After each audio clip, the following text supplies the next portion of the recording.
Demographically speaking, their labor costs have gone up now by a factor of 16 since 2020. They're no longer the low-cost producer of anything.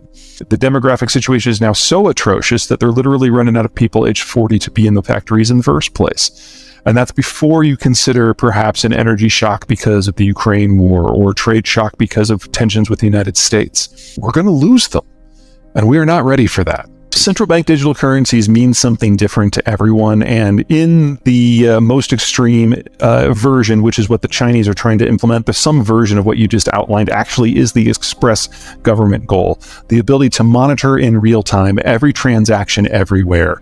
But keep in mind the very big difference between the American system and the Chinese system.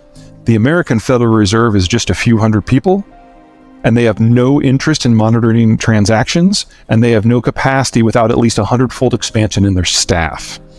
China has 1.3 billion people, and government control of everyone's daily life is the first and foremost goal of the Chinese Communist Party. So for one of these governments, a digital currency is expressly designed to do exactly what you've said, and in the other case, with the Federal Reserve isn't even sure it wants one. The Federal Reserve is poking at it, but it doesn't at the moment see a very strong use case for an independent digital currency. Now, if you talk about a digital currency as what the Fed is actually doing, which is just basically making all transactions that want to be digital, and you use paper to cash as rarely as possible, and everything is cleared on your phone, then yes, the Federal Reserve is going that direction, but the United Kingdom is already there because the United Kingdom basically got rid of paper checks. So there's a natural evolution here in the financial system that the Fed is embracing. But what most people talk about when they're talking about CDBs is really not what the Western world is even exploring, much less has an interest in. Well, let me give you four. The first one, and by far the most significant, is the demographic collapse. As countries industrialize, they move into the cities and birth rate drops. And the same time that happened in China, starting in the late 1970s, the Chinese also instituted the one-child policy. So you had economic trends crashing the birth rate at the same time as the government forced it down even further. And now in major cities across China, the number of births per woman is below 0.8, which is a historical low for any country in any era. And we're looking at a complete loss of the working class in China in under a decade. And there's not an economic model that works with that at all. There's no negotiating on that one. You can't fix that. Second big problem is that Chairman Xi has executed or exiled or imprisoned everyone within the PRC who's capable of independent thought, and no one wants to bring him information anymore. So if you were going to attempt to have a more dynamic system that thinks forward, thinks ahead, they don't have that anymore. They may have had it at one point, we can debate that, but it's gone now. And you basically have one guy making policy in a box and everyone afraid to tell him anything because they don't want to be the next messenger that's shot. That's not a great thing to do when your country is facing critical problems. Number three, the financial sector. When the United States got into trouble in 2008 with subprime, we had doubled total private credit in 8 years. That was too much too fast.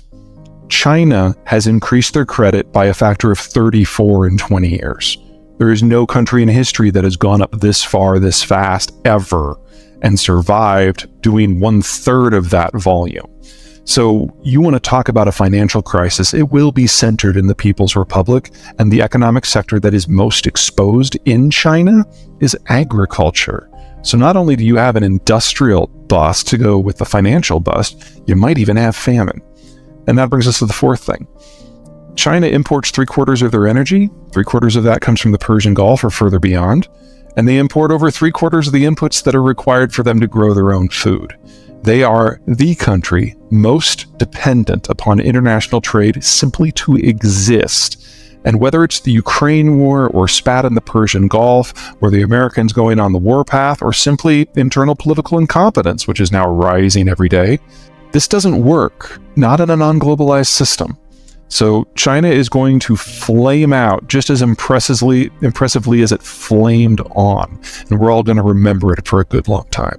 The Inflation Reduction Act, which is a dumb name for what it actually does, seeks to build out processing capacity for a lot of the technologies and especially a lot of the base materials that are required in order to do the green transition. Now, I'm a green, but I'm a green that tends to get uninvited to parties because I can actually do math, and I call people when they're saying bullshit. In the case of what's going on with the Biden administration, though, we are the sunniest first world country after Australia, and we are the windiest first world country. So there is a lot of room in the United States in an economically viable manner to expand our green tech footprint and splice it in with everything else we do.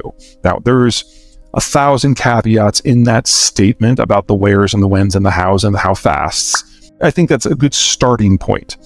The weak point in the American green tech industry is we produce almost none of the base materials and even less of the processed materials. So once the lithium is basically mined and concentrated, it then needs to be turned into lithium metal. That processing step from the powder to the metal, none of that's done here. Very little of the copper harnesses are done. Almost no of the nickel processing is done here, and on and on and on and on.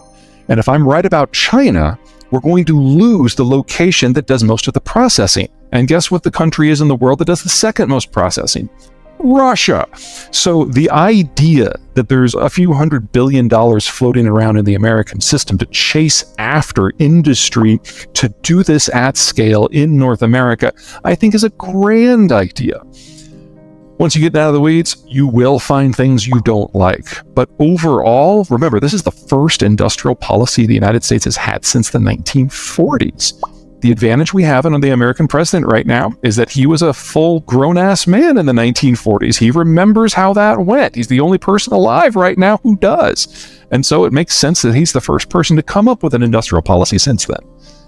Oh my God, I wish I had a good one for you. What I can tell you is that most Russian crude, about 70%, is produced in the permafrost. And because the Russian demographic is terminal, and because the Russian educational system collapsed 30 years ago, there's only a very small cadre of skilled workers that are actually trained up to do the work in the permafrost. And they're on average in their late 50s now. So there's not a lot of them. They're literally dying out. And without Western tech and above all else, Western workers, the ability of the Russians to keep this stuff flowing is very much called into question. And that's before you consider